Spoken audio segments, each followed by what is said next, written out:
السلام علیکم ورحمۃ اللہ وبرکاتہ۔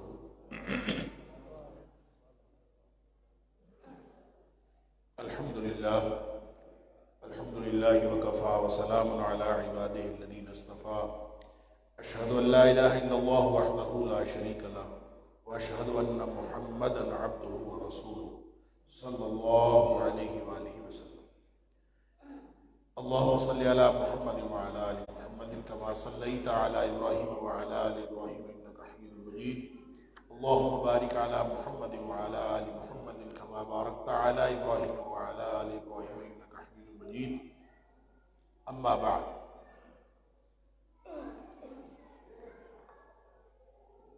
اللہ کے فضل اور اس کی توفیق سے آج الحمدللہ دوسرے اور تیسرے پارے کے ساتھ ہمارا قیام مکمل ہوا۔ 3 ربع یعنی ثلاثہ 3 پاؤ یہ پڑھا گیا جو دوسرے پارے کا تھا، اور نصف پڑھا گیا تیسرے پارے کا۔ یوں الحمدللہ تیسرے پارے کا نصف مکمل ہو گیا۔ اس میں سورہ بقرہ مکمل ہوئی ہے۔ کل میں نے عرض کیا تھا کہ 176 آیات ہم نے سورہ بقرہ کی کل سماعت کر لی تھی۔ آج 177 نمبر آیت سے شروع کر کے کل 286 آیات ہیں سورہ بقرہ کی، یہ مکمل ہوئی۔ اس کے علاوہ سورہ آل عمران کی جو پہلی 20 آیات ہیں وہ بھی آج ہم نے اس کی سماعت کی سعادت حاصل کی۔ جہاں تک سورہ بقرہ کے مضامین کا تعلق ہے، خاص طور پہ آیت نمبر 142 سے آن ورڈز، میں نے کل عرض کیا تھا کہ یہ اس میں احکام ہیں، احکام بھی ہیں امت محمدیہ کو صلی اللہ علیہ وسلم کو، کیونکہ قیادت کی تبدیلی ہوئی اور بنی اسرائیل سے وہ منصب چھین کر نبی اکرم صلی اللہ علیہ وسلم کی امت کو دے دیا گیا۔ لہذا جو پہلا نصف ہے تقریباً 123-24 آیات تک، وہ چارج شیٹ پیش کی گئی، ان کو فرد جرم عائد کی گئی، اور پھر بنی اسرائیل کے اوپر، اور پھر اس میں یہ بھی بتایا گیا کہ تم جو دعویٰ کرتے ہو بنی اسرائیلی ہونے کا یا حضرت ابراہیم علیہ السلام کی ملت پر ہونے کا، تمہارا یہ دعویٰ ملت ابراہیمی والا غلط ہے۔ ملت ابراہیمی کے اصل پیروکار نبی اکرم صلی اللہ علیہ وسلم اور ان کے صحابہ کرام۔ اور پھر اس امت کو جو یہ فریضہ سونپا گیا ہے کہ تم نے ایک پاکیزہ معاشرے کی تشکیل کرنی ہے، اس پاکیزہ معاشرے کی تشکیل کے لیے جن احکام کی ضرورت تھی وہ احکام اللہ کریم نے سورہ بقرہ کی بقیہ آیات کے اندر ارشاد فرمائے ہیں۔ کیونکہ معاشرے کے اندر مختلف قسم کی جہات ہوتی ہیں، مختلف طبقات معاشرہ ہوتے ہیں، مختلف قسم کے احکام کی ضرورت ہوتی ہے، اسی لیے آپ جب دیکھتے ہیں کہ اس میں فوجداری احکام بھی ہیں، اس میں تبلیغ کا حکم بھی ہے، اس میں جہاد کا حکم بھی ہے، اس میں معاشرتی احکام بھی ہیں، طلاق اور جو نکاح کے مسائل بھی ہیں، عدت وغیرہ اور مہر کے مسائل بھی ہیں، حتیٰ کہ جو رضاعت کے مسائل ہیں وہ بھی اس کے اندر موجود ہیں۔ تو یہ سارے ملا کے جو معاشرہ بنتا ہے، معاشرہ کہتے ہیں مل جل کر رہنے، تو ایک پاکیزہ معاشرہ، اس کے لیے پاکیزہ معاشرت ضروری ہے۔ لہذا جتنی تفصیل سے معاشرتی احکام اللہ کریم نے بیان کیے ہیں، اتنی تفصیل سے عبادات کے احکام نہیں بیان کیے گئے۔ عبادات کو اجمالی طور پر بیان کیا ہے، اور معاشرتی احکام کو اللہ کریم نے زیادہ جو تفصیل سے بیان کیا ہے۔ جو ربع اول تھا، یعنی ربع ثانی سے ہم نے شروع کیا دوسرے پارے کے، ربع اول کے اندر اصولی اور بنیادی احکام تھے، اور ربع ثانی سے آن ورڈ جو ہے کسی قدر تفصیلی اور عملی احکام ہیں۔ آیت نمبر 177 اس کو آیت بر کہا جاتا ہے۔ آیت بر کا معنی ہوتا ہے نیکی۔ نیکی کیا ہوتی ہے، اس کا مفہوم اس میں اللہ کریم نے بیان کیا ہے کہ مشرق اور مغرب کی طرف منہ کر لینے سے نیکی نہیں ہوتی، اور اس کا پس منظر یہ ہے جو کل آپ نے سنا کہ قبلہ تبدیل ہو گیا تھا، اور قبلے کی تبدیلی دراصل نشانی تھی کہ قیادت تبدیل ہو گئی ہے اور منصب تبدیل ہو گیا ہے۔ اور یہ پہلی کتابوں میں بھی بتایا گیا تھا کہ جو آخری امت آئے گی محمد کریم صلی اللہ علیہ وسلم کی، اس کا قبلہ بیت اللہ ہوگا، لہذا وہ تبدیل ہوگی۔ اس کے اوپر ایک بحث چھڑ گئی، کچھ لوگوں کو بیت المقدس کے ساتھ زیادہ دلچسپی تھی، کچھ لوگوں کو بیت اللہ کے ساتھ زیادہ دلچسپی تھی۔ تو اس میں پھر یہ بحث شروع ہو گئی کہ وہ جنہوں نے اس طرف منہ کر کے نمازیں پڑھی وہ صحیح تھی، یا اس طرف منہ کر کے نمازیں پڑھنی صحیح تھی۔ تو اللہ تعالیٰ فرماتا ہے کہ مشرق یا مغرب کی طرف منہ پھیر لینے سے کچھ نہیں ہوتا. نیکی یہ نہیں ہے. نیکی یہ ہے کہ کون کون اللہ کی رضا کے لیے عمل کرتا ہے. لہذا نیکی کی جتنی جہات ہو سکتی ہیں وہ یہاں بتائی گئی ہیں. اس میں یعنی نیکی کا جو اصل تصور ہے وہ بتایا گیا ہے، اور بر کی جتنی شاخیں ہیں اس میں عقائد کی اصول بھی آ گئے ہیں، اصول عقائد بھی ہیں، اس میں عبادات بھی ہیں، معاملات بھی ہیں، معاشرت بھی ہے، اخلاق بھی ہیں، اور اعمال و اخلاق کے جتنے شعبہ جات ہو سکتے ہیں سارے اس کے اندر فرمایا. وَلَٰكِنَّ الْبِرَّ مَنْ آمَنَ بِاللَّهِ وَالْيَوْمِ الْآخِرِ وَالْمَلَائِكَةِ وَالْكِتَابِ وَالنَّبِيِّينَ. اصل نیکی یہ ہے کہ جو اللہ پر ایمان لائے، آخرت کے دن پر ایمان لائے، فرشتوں پر ایمان لائے، کتابوں پر ایمان لائے، نبیوں پر ایمان لائے، اور اللہ کی محبت میں مال دیا کرے. کس کو دے مال؟ رشتہ داروں کو دے، یتیموں کو دے، مسکینوں کو دے، مسافروں کو دے، مانگنے والوں کو دے، اور جن لوگوں کی گردن پھنسی ہوئی ہو اس کو چھڑانے کے لیے دے. پھر نماز قائم کرے، زکوٰۃ دے، وعدے کی پابندی کرنے والے ہوتے ہیں جب بھی وہ وعدہ کرتے ہیں، اور پھر جب بھی کوئی تنگی تکلیف آتی ہے تو اس پر صبر کرنے والے ہوتے ہیں، اور لڑائی کے وقت بھی صبر کرتے ہیں. فرمایا اولئک الذین صدقوا واولئک هم المتقون. ایسے لوگ سچے ہیں اور یہی لوگ جو ہیں جو متقی ہیں. گویا یہ ہے نیکی کا تصور، ایک کمپریہنسو اور جامع تصور اللہ کریم نے یہاں پہ عطا فرما دیا. اس کے بعد قصاص کا حکم ہے. یا ایھا الذین آمنوا کتب علیکم القصاص. تمہارے لیے قصاص لکھ دیا گیا ہے. دیکھیں جب بھی کوئی اسلامی معاشرے کے اندر یہ فوجداری قانون کہ جب بھی اسلامی معاشرے میں کوئی شخص کسی کو نقصان پہنچاتا ہے تو وہ دو طرح کا جرم کرتا ہے. ایک تو وہ مجرم ہوتا ہے اس شخص کا جس کو نقصان پہنچایا، دوسرا وہ معاشرے کا مجرم بھی ہوتا ہے، ریاست کا مجرم بھی ہوتا ہے. لہذا صرف یہ نہیں ہے کہ اس کو متعلقہ آدمی اگر معاف کر دے تو وہ اس کو معافی ہو جاتی ہے، نہیں، ریاست بھی اس کے خلاف ایکشن لیتی ہے، اور وہ جو جس کو اس نے نقصان پہنچایا ہوتا ہے، چاہے تھپڑ مارا ہو، چاہے اس کی آنکھ پھوڑی ہو، کسی بھی طرح کوئی بھی چیز ہو، یا کسی کو قتل کیا ہو، تو قتل کا بدلہ جو ہے وہ قتل ہے. قصاص لینا پڑے گا. جس کو قتل کیا اس کے بدلے میں وہی شخص قتل کیا جائے گا. ابو داؤد کی حدیث ہے، ابن ماجہ میں بھی ہے، دارمی بھی ہے. نبی کریم صلی اللہ علیہ وسلم نے فرمایا کہ قصاص دیت یا معافی. جب کوئی جرم وقوع پذیر ہو جاتا ہے تو یا قصاص لیا جائے، یعنی کسی نے قتل، یا پھر دیت لی جائے، اور یا پھر وہ متعلقہ جو ورثاء ہے وہ معاف کر دے. یہ تین کام ہیں. اور فَإِنْ أَرَادَ الرَّابِعَ فَخُذُوا يَدَيْهِ. اگر کوئی شخص چوتھا فیصلہ کرے تو اس کے ہاتھ پکڑ لو، کیونکہ وہ غلط فیصلہ کر رہا ہے. تین چیزیں شریعت نے یہ تین دے دی ہیں اس کو، اور یعنی اختیار دے دی. فَمَنْ عُفِيَ لَهُ مِنْ أَخِيهِ شَيْءٌ فَاتِّبَاعٌ بِالْمَعْرُوفِ وَأَدَاءٌ إِلَيْهِ بِإِحْسَانٍ. اگر کوئی معاف کر دیتا ہے تو ٹھیک ہے، معافی بھی ٹھیک ہے. لیکن یہ جو قصاص ہے اس میں یعنی قتل کے بدلے میں دوسرے کو قتل کیا جا رہا ہے. لوگ جو ہے اس کے بارے میں عجیب و غریب باتیں کرتے ہیں کہ دیکھیں اس کو ایک بندہ تو مر گیا، اب دوسرے کو کیوں مارنا ہے. قرآن کہتا ہے وَلَكُمْ فِي الْقِصَاصِ حَيَاةٌ يَا أُولِي الْأَلْبَابِ. عقل والو، معاشرے کو اگر زندگی دینی ہے تو اس قاتل کو قتل کرنا ضروری ہے. قاتل کو قتل کرو گے تو پورے معاشرے کو زندگی ملے گی. وَلَكُمْ فِي الْقِصَاصِ حَيَاةٌ يَا أُولِي الْأَلْبَابِ لَعَلَّكُمْ تَتَّقُونَ. تاکہ تم متقی بن جاؤ، تقوی والے بن جاؤ. اب اس کو آپ قصاص کو قتل کے بدلے میں ہوتا ہے، لیکن اس کے علاوہ بھی آپ دیکھیں معاشرے کے اندر جہاں سزا کا نظام نہ ہو وہاں پہ کوئی اور تعدیبی کارروائی کوئی نہ ہو، سزا نہ کسی کو دی جائے تو وہاں پہ کسی جرم کو روکا نہیں جا سکتا. جرم کو صرف دو چیزیں روکتی ہیں، ایک اللہ کا خوف روکتا ہے اور دوسرا ڈنڈا روکتا ہے. Implementation of law, rule of law, writ جو ریاست کی رٹ ہے وہ یا وہ جرم سے روکتی ہے، یا پھر اللہ کا خوف اگر کسی کے دل میں ہو تو وہ روکتا ہے، وگرنہ کوئی چیز جرم سے نہیں روکتی. لہذا معاشرے کو اگر جرم سے پاک کرنا ہے تو سزاؤں کا نفاذ جو ہے وہ ضروری. یہاں ہم جب کوئی کہتا ہے کہ چوری کرنے والے کا ہاتھ کاٹ دیں تو کہتے لو جی سارے ملک کو ٹنڈا کر دیں. اگر ملک چور ہو، چوروں کا ملک ہو تو واقعی اس کو ٹنڈا کر دیں. اور اگر ایک شخص کا ہاتھ کاٹنے سے باقی لوگ چوری سے باز آ جائیں تو معاشرے کو پاک کرنا مقصد ہے، سزائیں دینا مقصد نہیں ہے. سخت سزائیں ہوں گی تو معاشرہ پاک ہوگا. لہذا اللہ فرماتا ہے وَلَكُمْ فِي الْقِصَاصِ حَيَاةٌ يَا أُولِي الْأَلْبَابِ لَعَلَّكُمْ تَتَّقُونَ. تم جو اسلام کی سزاؤں پر باتیں کرتے ہو تمہیں یہ پتہ ہونا چاہیے، ذرا بھی عقل استعمال کر لو تو تمہیں پتہ چلے گا کہ یہ سزائیں دراصل معاشرے کو زندگی بخشنے کے لیے ہیں.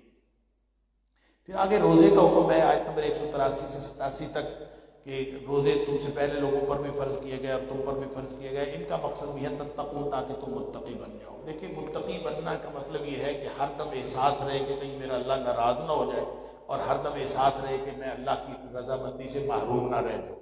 یہ احساس ہر مسلمان کو ہوتا ہے۔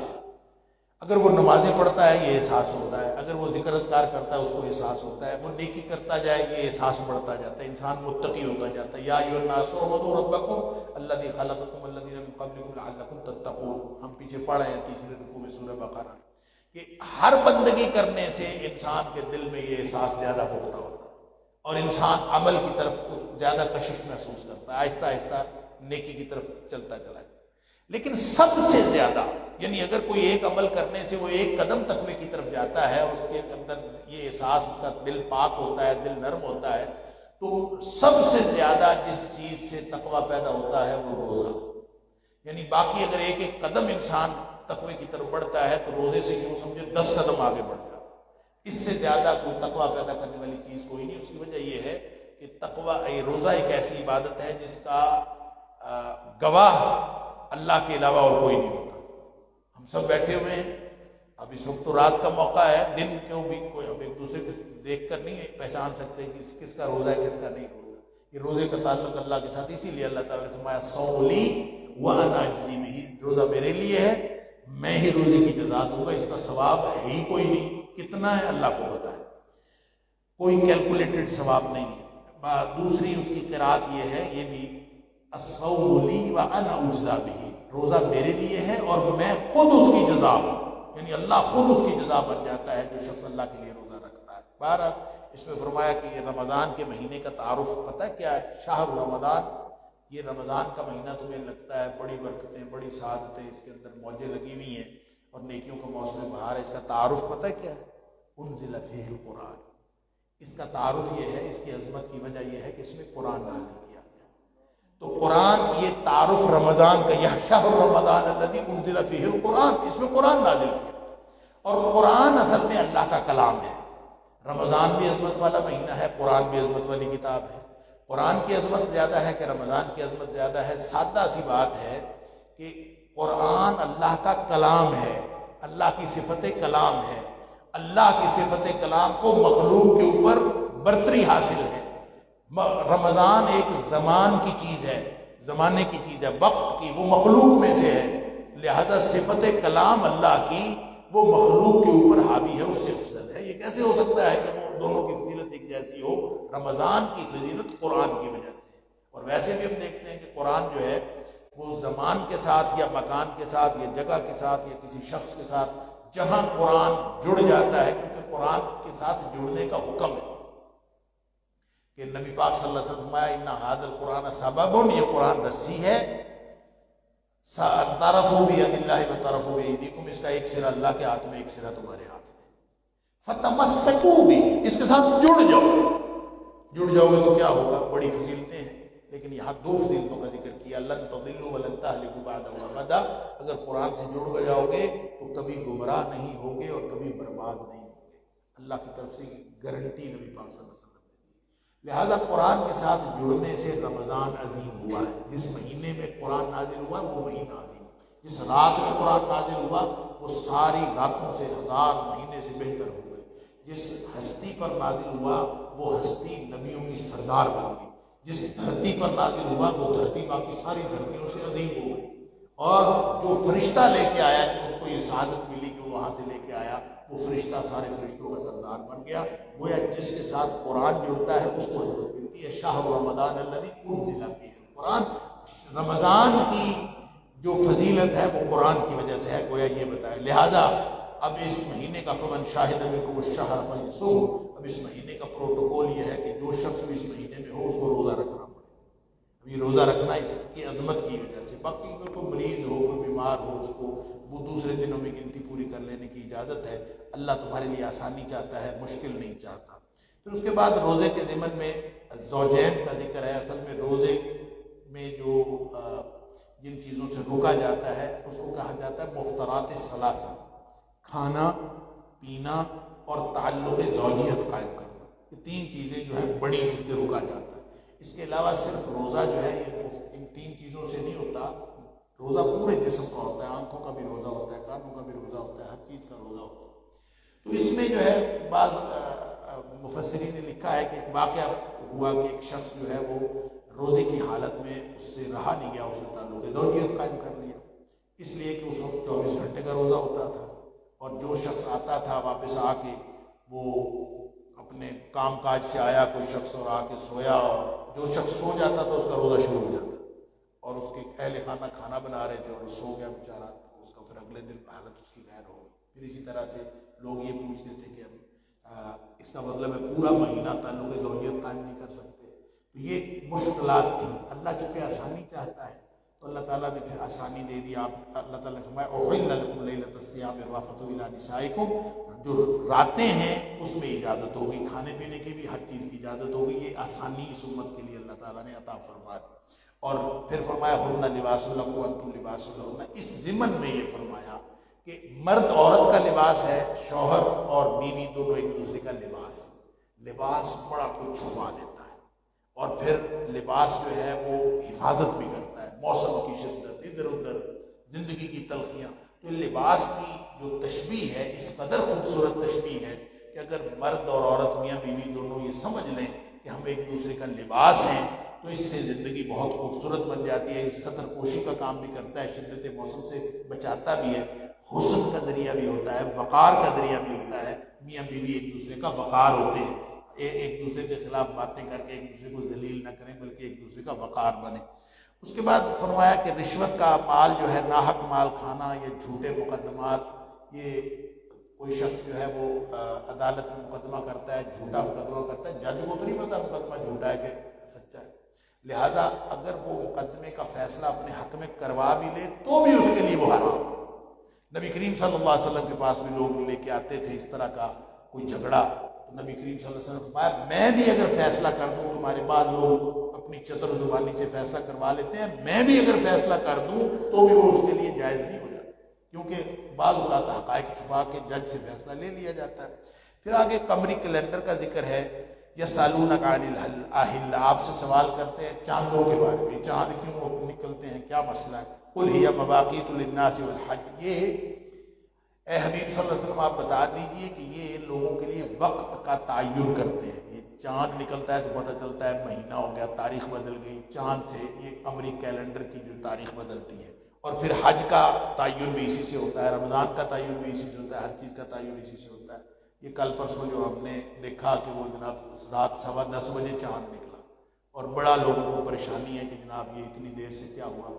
اصل میں دیکھیں چاند جو ہے وہ اس کی موجودگی، چاند کی موجودگی، اور پھر اگلے دن لوگوں نے دو کی جو ہے نا چاند کی تصویریں لگائی، دیکھیں جی وہ رؤیت ہلال کمیٹی کا فیصلہ بالکل ٹھیک تھا، یہ کیونکہ اگلے دن کے چاند سے پتہ چلا۔ سن لیجئے صرف بادلوں کی وجہ سے چاند نظر نہ آئے نا، پھر بھی 30 دن پورے کر لیں، چاند کی موجودگی کی وجہ سے تاریخ نہیں بدلتی، تاریخ بدلتی ہے چاند دیکھنے سے، لہذا جب تک رؤیت نہ ہو، چاند دیکھا نہ جائے، اس وقت تک تاریخ نہیں بدلتی۔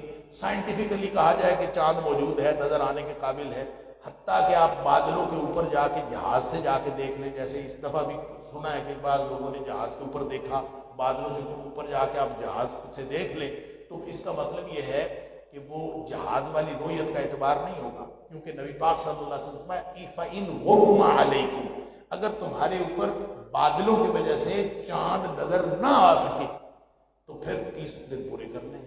لہذا مسئلہ نظر آنے کا ہے، تو جب نظر آیا، کسی نے گواہی دی کہ ہمیں نظر آیا ہے، پھر اس کی گواہی پرکھنے میں کچھ وقت لگ جاتا ہے تو کوئی حرج نہیں ہے، اس میں بعض اوقات دیر ہو جاتی ہے، اور یہ دیر صرف آج کے دور کی بات نہیں، نبی پاک صلی اللہ علیہ وسلم کے دور میں بھی دیر ہوئی۔ ایک دن 30واں روزہ نبی پاک صلی اللہ علیہ وسلم رکھوا لیا، کسی کو نظر نہیں تھا آیا چاند، اگلے دن کو قافلہ آیا کسی دوسری بستی سے، ان کا ہم نے تو چاند دیکھا۔ نبی کریم صلی اللہ علیہ وسلم نے اس وقت عید کا ٹائم گزر گیا تھا اور آدھا دن گزر چکا تھا، نبی پاک صلی اللہ علیہ وسلم سارے روزے توڑ دو، یعنی اتنی تاخیر ہوئی کہ اگلے دن روزے توڑے سب نے، اور پھر اس سے اگلے دن عید کی۔ تو یہ نبی کریم صلی اللہ علیہ وسلم کے دور میں بھی ایسا ہوا ہے، تو تاخیر کی وجہ سے خامخواہ پریشان نہیں ہونا چاہیے، ہر ایک کی اپنی مجبوری ہے۔ انہوں نے بھی جب ان کو پتہ چلا کہ رحیم یار خان میں کسی نے چاند دیکھا تو اس کی کنفرم کرتے وقت دیر تو لگ جاتی ہے، بہاولپور میں کسی نے چاند دیکھا، سوابی میں کسی نے چاند دیکھا، تو پشاور میں بیٹھ کے اگر آپ نے اس کو کنفرم کرنا ہے تو دیر لگ جاتی ہے. تو اس سے خواہ پریشان نہیں ہونا چاہیے. تاریخ کا تعین چاند دیکھنے سے ہوگا. یسألونک عن الأہلہ، آپ سے چاندوں کے بارے میں پوچھتے ہیں، آپ فرمائیے مواقیت للناس والحج، یہ حج کے اور باقی اوقات بھی اسی سے ہیں اور حج بھی اسی سے.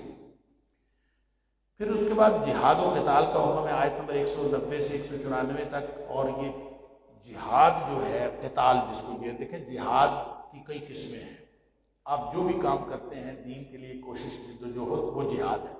المجاہد من جاہد نفسہ فی طاعت اللہ، اصل مجاہد وہ ہے جو اپنے نفس کے خلاف جہاد کرتا ہے اللہ کی اطاعت. نفس کو باندھنا پڑتا ہے پھر جا کے اطاعت ہوتی ہے، یہ بھی جہاد ہے. لیکن جہاد کا جو کلائمیکس ہے نا، ذروۃ سنامہ الجہاد، وہ جو اسلام کا کلائمیکس ہے نا، وہ جہاد ہے جس کو قتال کہتے ہیں. جا کے محاذ جنگ پہ دشمن کے خلاف لڑنا، قتال، یہ جہاد کی آخری قسم. اور قتال کے بارے میں قرآن حکیم میں بہت سارے احکام ہیں، لیکن فرضیت کے جو مقامات ہیں کہ جہاد فرض ہے، اس سلسلے میں یہ سب سے پہلی آیت نمبر 190، وَقَاتِلُوا فِي سَبِيلِ اللَّهِ الَّذِينَ يُقَاتِلُونَكُمْ وَلَا تَعْتَدُوا، جو لوگ تم سے لڑتے ہیں تو ان سے لڑو.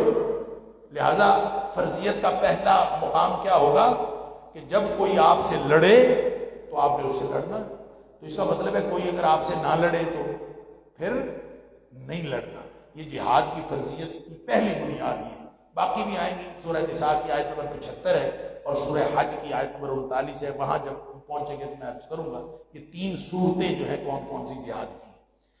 پھر اسی طرح فرمایا کہ یہ جو بعض اوقات جب لڑائی شروع ہو جاتی ہے تو لوگ جو ہے حرمتوں کا خیال نہیں رکھتے، بچوں پر، عورتوں پر، مسجدوں پر، شہری آبادی پر بم پھینکنا شروع کر دیتے ہیں، ان کے اوپر حملہ آور ہو جاتے ہیں، تو حرمتیں پامال کرتے ہیں. یا پھر جو حرمت والا مہینہ ہے اس کے اندر حرمت والے مہینے میں لڑائی منع تھی تو حرمت والے مہینے میں لڑنا شروع کر دیا. فرمایا الشہر الحرام بالشہر الحرام والحرمات قصاص. فرمایا کہ حرمت والے مہینے کی حرمت والے مہینے کے بدلے میں ہے، اور حرمتوں کا بھی ادلا بدلا ہوتا ہے. یہ نہیں ہے کہ آپ کی حرمت اس کی حرمت ہے اور آپ کی حرمت نہیں. اگر آپ کے بچوں کو مارا جا رہا ہے تو آپ بھی ان کے بچوں کو مارو. یعنی جس طرح کی انہوں نے آپ کے ساتھ کیا، فمن اعتدى علیکم، تمہارے اوپر جس نے زیادتی کی ہے نا، فاعتدوا علیہ بمثل ما اعتدى علیہ، اسی طرح کی زیادتی تم بھی کرو. دنیا میں اس طرح نہیں جیا جاتا کہ آپ کو تو آ کے وہ جو ہے کارپیٹ بمبنگ کر کے ساتھ سب لوگوں کو اور بچوں کو سب کو مار دیں، اور آپ ان کا ایک شہری مار جائے تو آپ کہیں نہیں نہیں نہیں نہیں ہم تو معافی مانگتے ہیں. نہیں، ہمارے بچے ماریں گے تو ہم بھی ان کے بچے ماریں گے. ہماری شہری آبادی پر وہ اگر بم ماریں گے تو ہم بھی ان کی بات. یہ قرآن نے اصول دے دیا ہے کہ دیکھیں لڑائی شروع آپ نے نہیں کرنی. اس کے قاتلوا فی سبیل اللہ الذین یقاتلونکم، کوئی آپ سے نہیں لڑتا تو ہم نے بھی نہیں لڑنا، آرام سے بیٹھو بس. اگر کوئی لڑتا ہے تو جس طرح کا وہ لڑتا ہے اسی طرح آگے سے لڑو، لیکن آپ نے زیادتی نہیں کرنی. فمن اعتدى علیکم فاعتدوا علیہ بمثل ما اعتدى علیکم واتقوا اللہ واعلموا ان اللہ مع المتقین. اس کے بعد انفاق کی بات ہے، یعنی خرچ کرنا اللہ کے راستے میں. وانفقوا فی سبیل اللہ، اللہ کے راستے میں خرچ کیا کرو، اپنے ہاتھوں اپنے آپ کو بربادی میں نہ. ولا تلقوا بایدیکم الی التہلکہ. خرچ کرتے وقت آپ ایسا خرچ کرتے جاؤ کہ آپ خود کنگال ہو کے بیٹھ جاؤ. ایسا نہیں، خرچ کرنا ہے میانہ روی سے کہ لوگوں کے معاملات بھی سیدھے ہو جائیں اور آپ بھی اپنے معاملات ٹھیک رکھیں. ایسا نہیں ہے کہ دیتے دیتے آدمی خود کنگال ہو جائے اور اپنے آپ کو ہلاکت میں ڈال دے. وَأَحْسِنُوا إِنَّ اللَّهَ يُحِبُّ الْمُحْسِنِينَ. پوری جتنے احکام ہیں ان کا کرکس یہ ہے کہ کام بہتر سے بہتر کرو. نیکی آج جو کام کیا ہے اگلے دن اس سے بہتر کرو، اور جو اگلے دن کیا اس سے اگلے دن اور بہتر کرو. بہتر سے بہتر کرتے جاؤ. احسنوا، احسان اصل میں اسلام کا پروفیشنلزم ہے. پروفیشنلزم کا مطلب یہ ہوتا ہے کسی کام کو اس کی جملہ شرائط کے ساتھ کرنا. کر تو سارے لیتے ہیں، نماز سارے پڑھتے ہیں، لیکن کیا نماز پوری شرائط کے ساتھ پورے خشوع و خضوع کے ساتھ کوئی پڑھتا ہے؟ احسنوا، اللہ ان اللہ یحب المحسنین، اللہ محسنوں کو پسند کرتا ہے. پھر اس کے بعد حج اور عمرہ کے احکام ہیں. پھر اس کے بعد حج اور عمرہ کے ضمن میں ایک جامع دعا ہے، ربنا آتنا فی الدنیا حسنۃ وفی الآخرۃ حسنۃ وقنا عذاب النار. حضرت عائشہ صدیقہ رضی اللہ تعالیٰ عنہ فرماتی ہیں کہ نبی اکرم صلی اللہ علیہ وسلم سب سے زیادہ یہ دعا کیا کرتے تھے. ربنا آتنا فی الدنیا حسنۃ وفی الآخرۃ حسنۃ وقنا عذاب۔ بعض جگہوں پہ بعض روایتوں میں اللہم ربنا آتنا بھی آتا ہے، اللہم ربنا آتنا فی الدنیا حسنۃ۔ تو یہ سب سے زیادہ دعا چونکہ جامع دعا ہے، یہ لہذا کرنی چاہیے۔ اس کے بعد فرمایا کہ اسلام جو ہے نا، یہ ایک تو ٹکڑیوں میں بٹا ہوا دین نہیں ہے، یہ پیکیج ہے۔ اسلام پورا پیکیج ہے۔ مسلمان بننا ہے تو بنو، نہیں بننا تو نکلو۔ یا ایھا الذین آمنوا ادخلوا فی السلم کافہ، اسلام میں آنا تو پورے کے پورے داخل ہو۔ یہ کمپلیٹ پیکیج ہے، ٹکڑیوں میں بٹا ہوا دین نہیں ہے۔ یا مومن بن جاؤ، مسلمان بن جاؤ، نہیں بننا تو نہ بنو۔ یہ نہیں ہے کہ مسلمان بن کے پھر اپنی مرضی کی زندگی گزارو، آدھے تیتر آدھے بٹیر، کچھ لے لیا کچھ نہ لیا۔ اس طرح کا مسلمان اللہ کو جزوی مسلمان پسند نہیں ہے۔ پورے کے پورے مسلمان بنو اور پورا پیکیج لو۔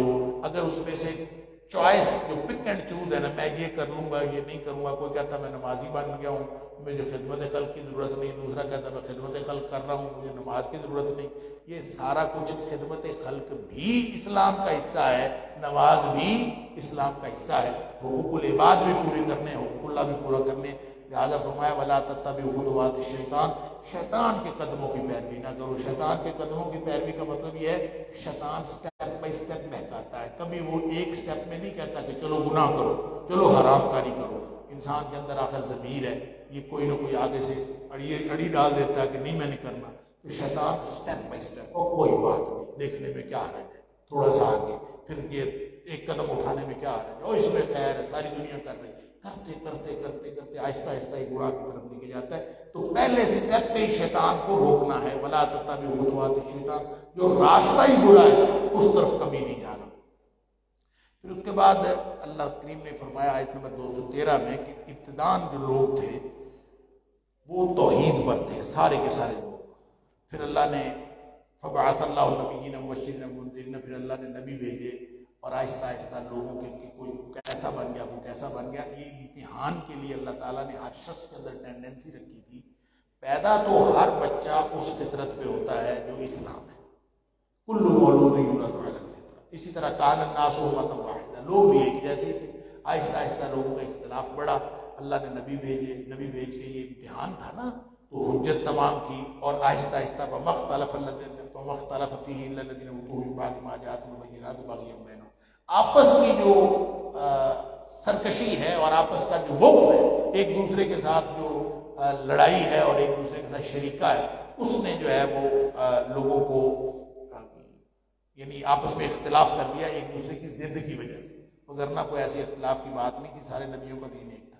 یہ آیت نمبر 214 جو ہے بہت اہم آیت ہے، ہلا دینے والی آیت کہ دیکھو امامت تبدیل ہو کے تمہارے اندر آ گئی، اس کو کوئی پھولوں کی سیج نہیں ہے، یہ انتہائی مشکل کام ہے۔ ام حسبتم ان تدخلوا الجنہ، کیا تم نے گمان کیا ہے کہ تم جنت میں ایسے ہی داخل ہو جاؤ؟ جنت کوئی آسانی سے پولے پولے پیری پھولوں کی سیج پر چل کے نرم گرم بستروں پہ سو کے جنت نہیں ملتی۔ ام حسبتم، کیا تم نے یہ گمان کر لیا ہے ان تدخلوا الجنہ کہ تم جنت میں داخل ہو جاؤ گے؟ ولما یاتکم مثل الذین خلوا من قبلکم، تمہارے اوپر تو ابھی اس طرح کے حالات ہی نہیں آئے جس طرح کے حالات پہلے لوگوں کے اوپر آیا کرتے تھے۔ کس طرح کے حالات؟ مستہم البأساء والضراء، اللہ، ان کو جسمانی سختیاں بھی آئیں، مالی سختیاں بھی آئیں، اس قدر وزلزلوا، اور ہلا کر رکھ دیے گئے۔ اللہ، تم تھوڑی سی مہنگائی آتی ہے تم چیخنا شروع کر دیتے، تمہارے اوپر تو ابھی وہ حالات ہی نہیں آئے کہ جسمانی طور پر بھی انتہائی شدید قسم کی تنگیاں، مالی طور پر بھی انتہائی قسم کی تنگیاں، وزلزلوا، اور ہلا کر رکھ دیے گئے، حتی یقول الرسول والذین آمنوا معہ متی نصر اللہ، یہاں تک کہ رسول بھی کہنے لگے، اللہ کے رسول بھی اور ان کے ساتھی مومن بھی آسمانوں کی طرف، متی نصر اللہ، اللہ کی مدد کب آئے؟ اس قدر شدید حالات ہوئے اور انہوں نے اللہ سے دعائیں کی، الا ان نصر اللہ قریب، خبردار ہو کے سنو اللہ کی نصرت مدد تو قریب ہے۔ اللہ تو صرف تمہارے آزمانے کے لیے سارا کچھ کرتا ہے، امتحان کے لیے، لہٰذا اس امتحان میں پاس ہوئے بغیر جنت کوئی نہیں ملتی۔ پھر آگے فرمایا جہاد جو ہے قتال، تمہیں پسند ہو چاہے نا پسند ہو، کتب علیکم القتال، یہ تمہارے اوپر فرض کر دیا گیا ہے۔ وَهُوَ كُرْهٌ لَكُمْ، اوکھا بڑا لگتا ہے، جہاد کرنا کون سا سوکھا تھا؟ اللہ تعالیٰ معاف فرمائے، یہ جو گھروں میں جن کو رف ٹف کی عادت ہی نہیں ان کو کہا جائے جہاد کرو تو وہ تو بہانا ہی ڈھونڈیں گے نا۔ فرمایا کتب علیکم القتال وہو کرہ لکم، تمہارے اوپر قتال فرض کیا گیا ہے حالانکہ وہ تمہارے لیے بہت مشکل تمہیں لگتا ہے۔ سمجھ لو وعسیٰ ان تکرہوا شیئا وہو خیر لکم، ہو سکتا ہے کہ ایک چیز تمہیں ناپسند ہو اور وہ اصل میں تمہارے لیے بہترین ہو۔ وعسیٰ ان تحبوا شیئا، ہو سکتا ہے کہ کوئی چیز تم پسند کر رہے ہو وہو کرہ لکم وہو شر لکم، اور وہ تمہارے لیے بہتر نہ ہو، تمہارے لیے بری ہو۔ اللہ یعلم وانتم لا تعلمون، اللہ جانتا ہے تم نہیں جانتے، لہذا جو کچھ ہو رہا ہوتا ہے شکر کیا کرو اللہ کا۔ بعض اوقات بری چیزیں بھی ہوتی ہیں، بعض اوقات انسان کو تنگی ترشی برداشت کرنی پڑتی ہے اور اللہ جانتا ہے تم نہیں جانتے۔ پھر اس کے بعد آیت نمبر 219 سے لے کر 242 تک معاشرتی احکام کہ معاشرے کے اندر کس طرح سے، اور اس میں پھر چونکہ اس معاشرے کے اندر شراب اور جوا بہت تھا تو شراب اور جوے کے بارے میں فرمایا کہ اس میں فائدہ تو ہے، لوگ پوچھتے تھے شراب اور جوے کے بارے میں۔ اللہ نے ایک دم شراب کو حرام نہیں کیا، آہستہ آہستہ حرام کیا، اور اس میں پوچھتے تھے کہ اس کے بارے میں کیا ہے، آپ نے اللہ فرماتا ہے کہ اس میں فیہما اثم کبیر و منافع للناس، فائدہ تو ہے لوگوں کے لیے لیکن گناہ بڑا ہے۔ یعنی ایسا نہیں ہوتا کہ یہ جوئے میں اور شراب میں فائدہ ہی کوئی نہیں، فائدہ ہے، گناہ اس کا بڑا ہے۔ جن کو سمجھ آنی تھی اسی وقت آ گئی، انہوں نے کہا نا جس میں گناہ ہے وہ اپنے کیوں کر۔ پھر جا کے سورۃ المائدہ میں وہ آیت آئی کہ جس میں منع کر دیا گیا کہ نہیں، سورہ نساء میں نماز پڑھنے سے منع کر دیا گیا کہ اگر حالت نشہ میں نماز نہیں پڑھنی، اور سورۃ المائدہ میں جا کے تیسرا جا کے حکم آیا کہ اس کو جو ہے وہ جس شخص نے شراب، بلکہ شراب فرمایا فجتنبوہ، اس سے بچ جاؤ، شراب جوئے ہر چیز سے بچ جاؤ، اور پھر یہ بھی کہہ دیا ہل انتم منتہون، رکتے ہو اس سے کہ نور نہیں رکتے؟ تو صحابہ نے انتہینا یا ربنا، انتہینا یا ربنا، صحابہ کہہ اٹھے اللہ اب رک گئے، اور لہذا لوگوں کے ہاتھوں میں جام تھے پھینک دیے، اور لوگ بیٹھے تھے اور محفل جمی ہوئی تھی اور وہیں پہ، اور کہتے ہیں کہ مدینے کی گلیوں کے اندر شراب بہائی گئی۔ لیکن یہ پہلا حکم یہ تھا کہ یہ مشکل کام ہے۔ اس کے بعد قسم کا یمین کا ذکر ہے آیت نمبر 224-25 میں، پھر آیت نمبر 89 مائدہ میں بھی، سورۃ المائدہ میں بھی یہ حکم ہے۔ حکم یہ ہے کہ یہ ایک جو انسان کو جو بعض لوگوں کی عادت ہوتی ہے کہ قسمیں ایسے اٹھا لیتے ہیں اور قسموں کو آڑ دیتے ہیں، اللہ قسم میں نے یہ کیا، اللہ قسم میں نے یہ کیا، تکیہ کلام بنایا ہوتا ہے۔ اللہ فرماتا ہے کہ اس کو آڑ نہ بناؤ کہ میں نے یہ کر لیا ہے۔ کسی کے پاس جائے نا، اس کو کہتے ہیں کہ یار فلاں کام ہے تو آپ ہمیں، مثال کے طور پر یہ جمہوریت میں ووٹ مانگتے ہیں، جا کہتے ہیں کہ جناب ہمیں ووٹ دو، کہتے ہیں میں نے تو وعدہ کر لیا۔ اچھا بھی وعدہ کر لیا ہے، یہ ایسے ہی ہے جیسے آپ کہیں کہ کسی گناہ کا وعدہ کسی سے کر لیا ہو، کسی خاتون نے اگر کسی کے ساتھ فرار ہونے کا وعدہ کر لیا ہو تو آپ اس کو کہیں کہ نہ فرار ہوگا تو میں نے تو وعدہ کر لیا۔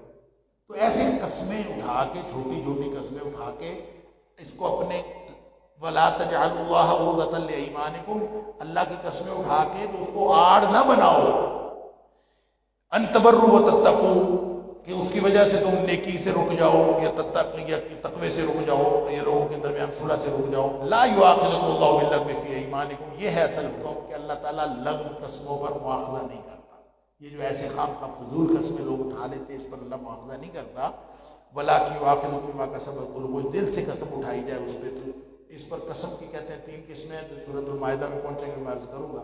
آگے ایلا کا حکم ہے، ایک قسم وہ ہوتی ہے کہ کوئی شخص اٹھا لے، خاص قسم کی قسم ہے کہ کوئی شخص قسم اٹھا لے کہ میں اپنی بیوی کے پاس نہیں جاؤں، اپنی بیوی کے ساتھ پاس نہ جانے کی قسم اٹھا لے، اس کو کہتے ہیں ایلا، آلہ یولی سے قسم اٹھا لے۔ تو ایلا جو ہے کہ کوئی شخص اگر قسم اٹھا لے تو اس کے لیے لمٹ مقرر کر دی ہے قرآن نے کہ 3 مہینے کی لمٹ ہے، اور 3 مہینے کے اندر اگر وہ واپس آئے اور جا کے اس کو جو ہے نا تربص 4 اشہر، 4 مہینے کی مہلت، 4 مہینے کو اس کو مہلت مقرر کر دی ہے، 4 مہینے سے پہلے یا تو وہ صلح کرے، اور اگر وہ صلح نہیں کرتا تو 4 مہینے کے بعد فیصلہ کرے اور طلاق دے۔ اس پر پھر بعض مفسرین کا تو خیال ہے کہ طلاق خود بخود ہو جاتی ہے، جو شخص 4 مہینے اپنی بیوی سے لڑائی رکھے اور کہے کہ میں نے تمہارے ساتھ صلح نہیں کرنی،